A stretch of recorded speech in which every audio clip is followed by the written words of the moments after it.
I had to go to the grocery store tonight because I promised my work I would make a big old thing of mac and cheese for our Christmas potluck party. Um, Worst idea ever. Do not, on any circumstances, go to the grocery store the night before you're supposed to get the first snow. People be losing their minds, guys. People don't know what the fuck they're doing. Like, we all know the first snow is usually just a dusting. These people are acting like they're going to be snowed in for 3 months. You know, you walk up, it's already freezing cold, and you got the guy out at the front ringing his bell because he wants cash, and it's like, you feel rude if you don't make eye contact with him, but then you feel bad if you do and you don't have any cash on you. Who carries cash anymore? Cash is when the dinosaurs roamed the earth. Like, if you want me to donate, have a Venmo. Like, have a Venmo account with one of those little things you can just scan on your phone. $20. Boom. Right there. Have no problem donating. No one carries cash anymore. And then you walk into the grocery store and it's a freaking madhouse. There's people everywhere going nuts, acting like it's their last days on earth. You got a guy, a grown ass man, in a pink bunny suit. I'm not I'm not questioning it, but he does know Christmas is in 3 days, right? Like, we're not sending out Easter eggs. Like, try again in 4 months. A pink bunny suit. People are losing it. And then you walk around and people either have carts or most of them don't. They literally have handfuls of stuff and they're just walking through the store trying not to drop everything on the floor. You're getting mauled by grocery carts. Like, the self-checkout line might as well be a line for a Disney ride. Like, it wraps around practically the whole building. It's it's crazy. It's crazy, guys. You have one woman going up to the over busy stalkers asking where the olives are. It's like, geez, lady, the olives are where they always are. Go to that shelf. They're right there, I assure you. These guys don't have time asking questions. They've got to be keeping up with the supply and the demand. Like, just crazy. Crazy. It's like, we're not going to be snowed in for 5 months, guys. This isn't Alaska. This is Kansas City. First snow is never as bad as they say. They just get people hyped up for it. And boy, did they have people hyped up for it. So, I just do not go to the grocery store before first snow. Do not recommend. Do not recommend. I'll see you guys later if I survive people that long.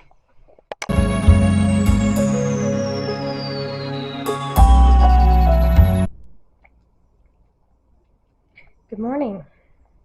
So I finished the Luminaries last night, and the ending was better than what I was expecting due to the rest of the chapters. Um, I guess, I mean, when the second book comes out, or if it is out, I'm going to look it up.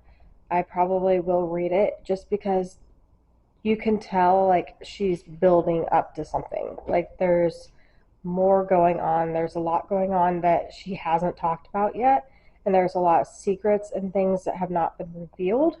And so I am definitely interested to, like, know where she's going to go from here. So I'm still going to keep it at that 3.5 rating, just because the fact that they say she's very inexperienced.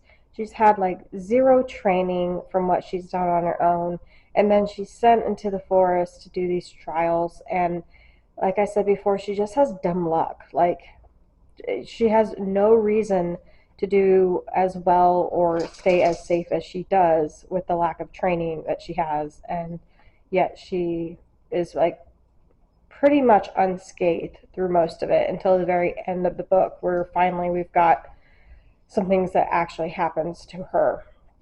But I guess that's the thing that bothers me. And they say it's because, she has she has hunting in her blood, which, yes, can give you a certain amount of talent to a certain extent, but if you're completely untrained, you're probably not going to fare particularly well in a dark forest with creepy monsters that can appear at any second with no help. So it's just like she literally relies on having luck, you know. So I guess that's what kind of bothers me. And then the author, I don't know if she was just trying to give her character kind of an interesting quirk, but her main character does this thing where she like clicks her teeth. And she puts it randomly throughout the book that Winnie's teeth are always clicking, and I don't even know what that is. Like I guess I've never met anyone whose teeth click. Like that just seems like a very out there kind of quirk, and it just seems like it's kind of in there unnecessarily. Like it's this nervous thing she does, but it's not a normal thing. I feel like somebody does. I don't.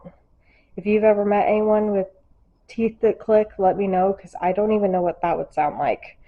So that kind of, I don't know why that irritated me. It just did because it would just be random click, click, click. Her teeth are click, click, clicking. And it's like, what is that? What does that even mean? I don't know. But, what else? I mean, I did like it. Like, I didn't dislike it. And I am interested to see where it's going to go next.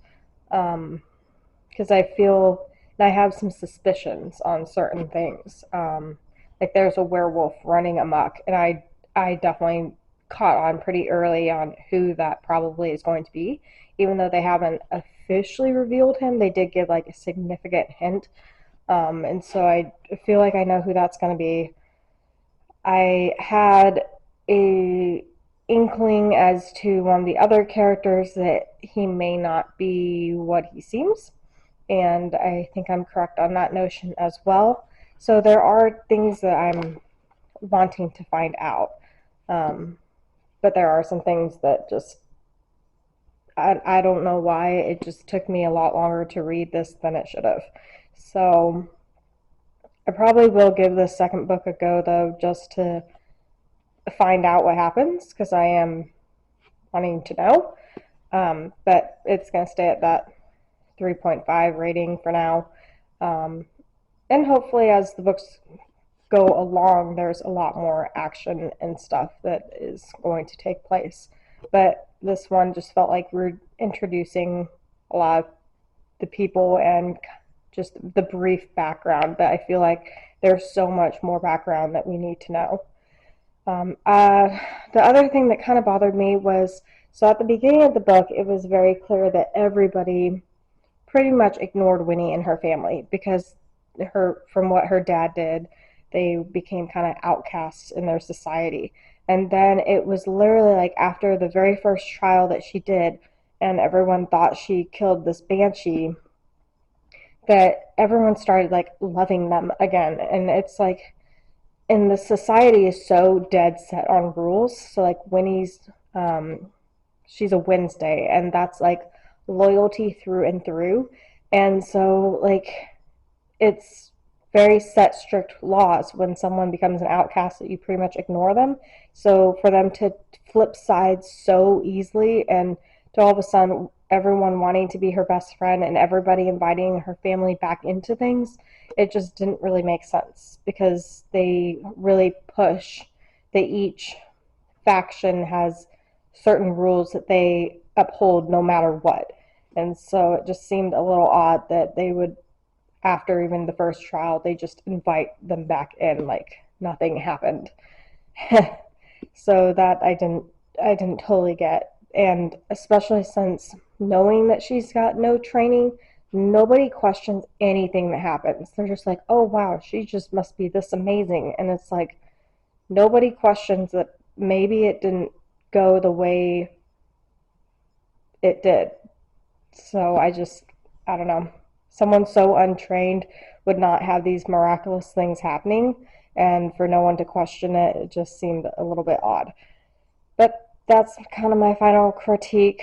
Um, it's not a bad book. It's not one that I'm like, don't read. It is a good enough read to pick up if you've, you know, if the the book sounds interesting, but there are just some things in there that I would maybe have done a little bit differently.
Today I have a TBR for you.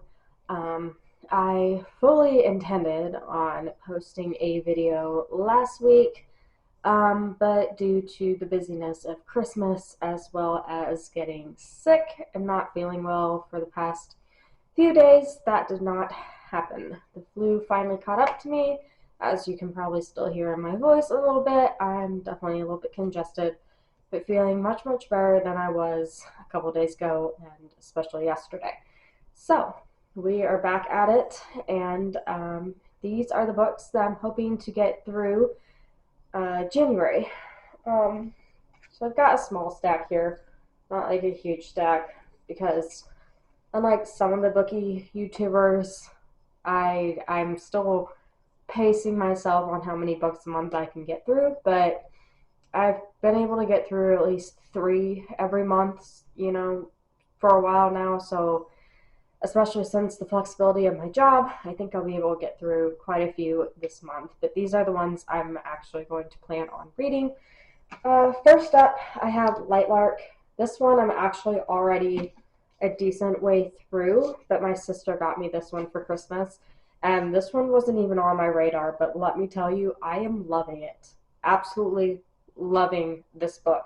And rumor has it, she said that it's also going to be turned into a movie, I think, at some point. And there's already contracts out for it. So this follows Isla. It's set in this kind of fantasy setting. And I'm just going to read the little intro. Welcome to the Centennial. Every 100 years, the island of Lightlark appears for only 100 days to host a deadly game. where the rulers of 6 realms fight to break their curses and win unparalleled power. Each ruler has something to hide. Each curse is uniquely wicked. To break them and save themselves and their realms, one ruler will die. To survive, Isla Crown must lie, cheat, betray. Even a love complicates everything. So this book is seriously good, guys. Like really, really good. Highly recommend. Already giving it a 5 out of 5 stars. I love the characters throughout. Each ruler has their own kind of personality. Each curse is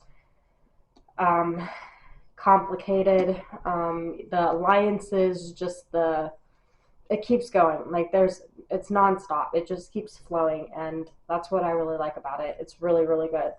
Her character dynamics are just really A+. So I highly recommend this. I can't wait to finish it and see where this goes, because it's just, there's not really a dull moment in this so far. So 5 out of 5, Light Lark. Definitely give it a go. It's good. Another book that I feel like will be fairly quick for me to get through is Secrets of Numerology. I like numerology. I think it's really interesting. I've read a couple books on numerology before, but this is one I've just had on my shelf for a while, and I just need to read it and get through it because I'm tired of looking at it on my to be read shelf. So we are just going to give this a quick read. I'm sure it has very similar information to the stuff I've already read, but we'll just get kind of another refreshment of my numerology knowledge. So we are going to try and give that one a go.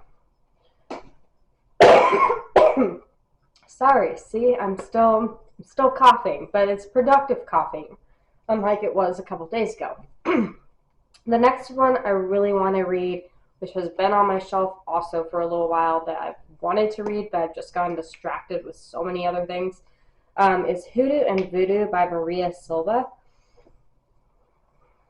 I don't know what it is, but I want to learn about like this culture, this practice, this religion.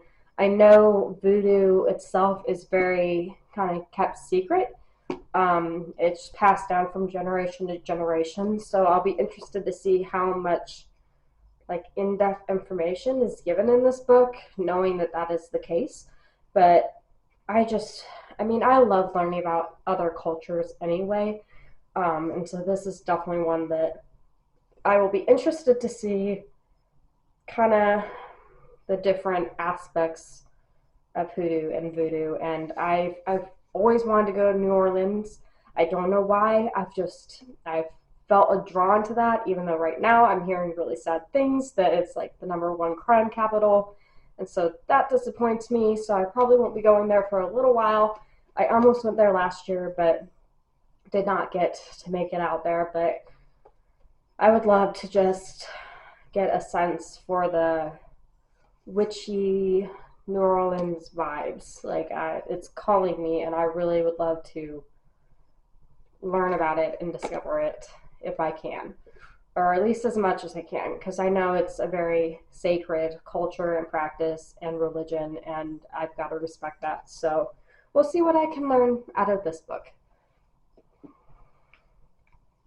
The next one I got for Christmas, and really just correlates to me in particular. It's called Excelsior Springs Haunted Haven by Janet R. Reed. I can't see that very well. The glare is hitting it wrong.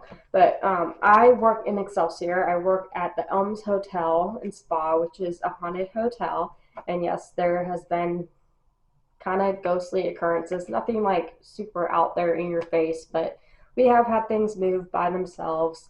I have felt the occasional tug on my hair, just the occasional things, nothing too major, but the Excelsior Springs is known to be one of the more haunted places in Kansas City, as well as Atchison.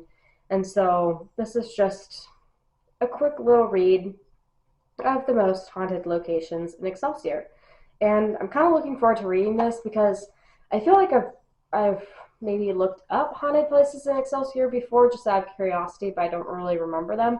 So being able to maybe take a minute and one day after work maybe go around and explore some of these places would be really interesting because I do have a thing for ghosts. So gonna try that one. I'm so sorry, I'm coughing. The last one I'm going to read, which I'm super excited about, my mom, she's already gotten me like the other kind of Disney villain series, but now she's gotten me this series, which I'm beyond excited about because I've been eyeing these for a while. I've also read pretty much any other Disney book series that has come out. For instance, The Kingdom Keepers, which is a YA series, but I also like that because it had all the Disney characters and stuff in it as well.